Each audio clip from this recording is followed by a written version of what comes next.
The first recording that I made for this channel was about a compilation album, Cream of the Crop Volume 1 from the Hellacopters, but now I feel that the time has come to say a few words about that magnificent, truly magnificent band itself, and especially now when, the situation in the world is totally messed up and nasty.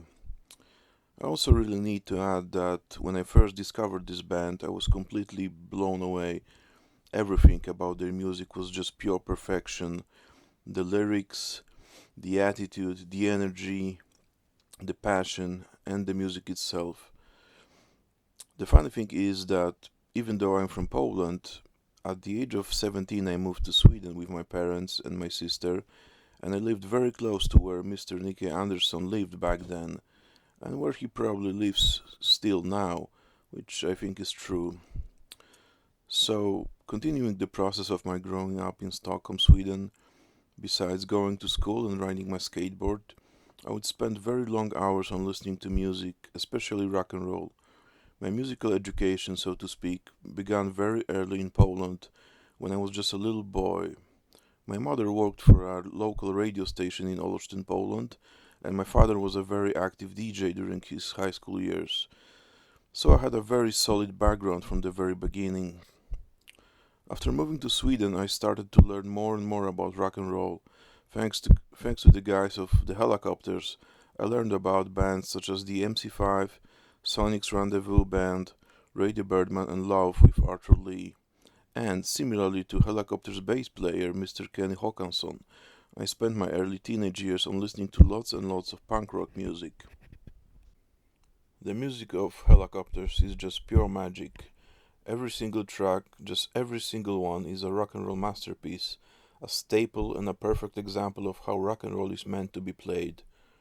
For a long time I thought that I don't have my favorite album by them, but now I can say that my two favorite albums are Super Shitty to the Max, their first full-length album, as well as a compilation album Cream of the Crop Volume 1.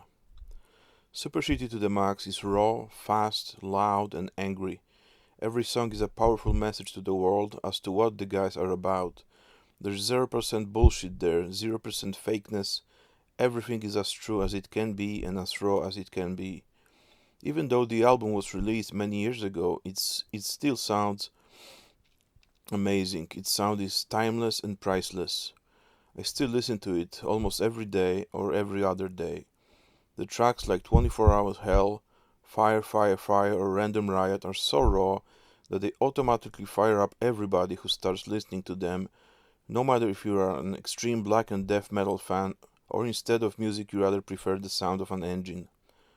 Just no one can walk past it and not pay any attention.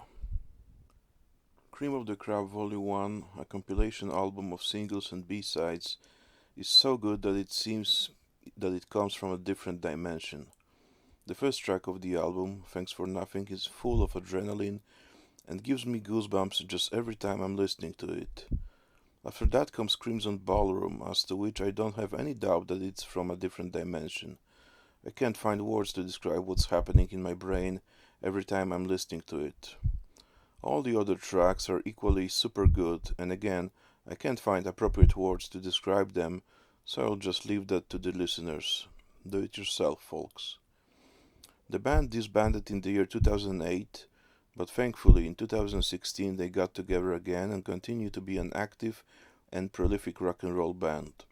I saw them live twice. The first time was in Stockholm during the 2019-2020 New Year's Eve gig in a small, intimate club in Stockholm. They were perfect that evening, and that was one of the best gigs I had ever seen. And the second time was in Gdańsk, Poland, during the Mystic Festival in 2023. Their set was pretty short, but still very powerful. I hope that I'll have the occasion to see them live again sometime. Anyways, I'm super happy that I'm alive at the same time they are alive.